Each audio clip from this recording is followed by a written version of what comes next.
Hi everybody, this is Rose and welcome to Ang Buhay Ahente Serye. And another Wednovation today, kaya eto, busy kami. Umpisa pa nga lang, eto na yung energizer namin. Activity ka agad. At eto, nire-ready na nga namin yung mga scotch tape kasi puzzle nga daw yung bubuuin namin ngayon for today's activity. At ibinigay na nga nila Sir Berry and ni Ma'am Steph yung aming mga bubuuin puzzles. At kita nyo naman, talagang aligagana kaming lahat kakabuo ng puzzles na yan. At parang ang may mali yun pala by color, hahanapin namin sa ibang grupo. Yung bond paper na kasing kulay ng colored paper, ano daw?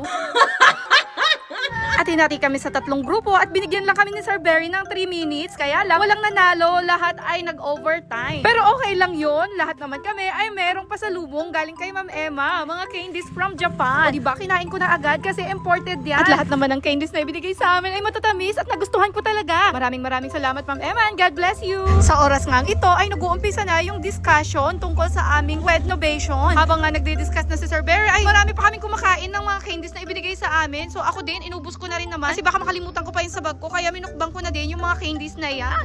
Tuwang-tuwa nga ako sa pagngat-ngat ng candy na yan kasi napakatamis at napakasarap nga. Parang paulit-ulit na naman ako, no? Sorry na. Wow! At syempre, after nga ng ilang minutong discussion, meron pa kaming another activity bago magkainan. Charot.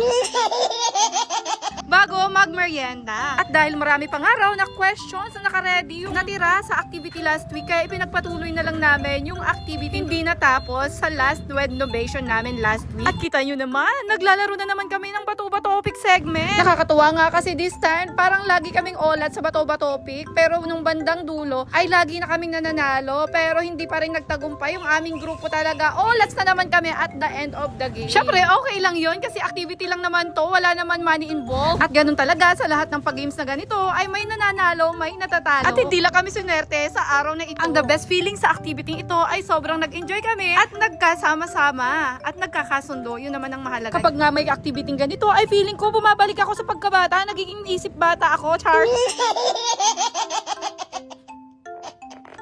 Kita nyo naman na napakalaki ng bunganga ko, kakatawa kapag nananalo kami. Tapos feel na feel namin yung pagkapanalo namin, pero yun na pala yung huling panalo namin dahil sunod-sunod na nga yung panalo ng kabilang grupo. At lagi na nga kaming talo sa Bato-Bato topic segment na to. At yung time na to ay nawawalan na nga ng pag-asa yung grupo namin na manalo pa dahil lamang na nga yung score ng kabilang grupo. Kaya eto na, sige na nga, tatapusin na natin to. Last game na kasi andyan na nga yung merienda, yung pinakaantay ko. What? Charot lang, syempre pinakaantay ng lahat.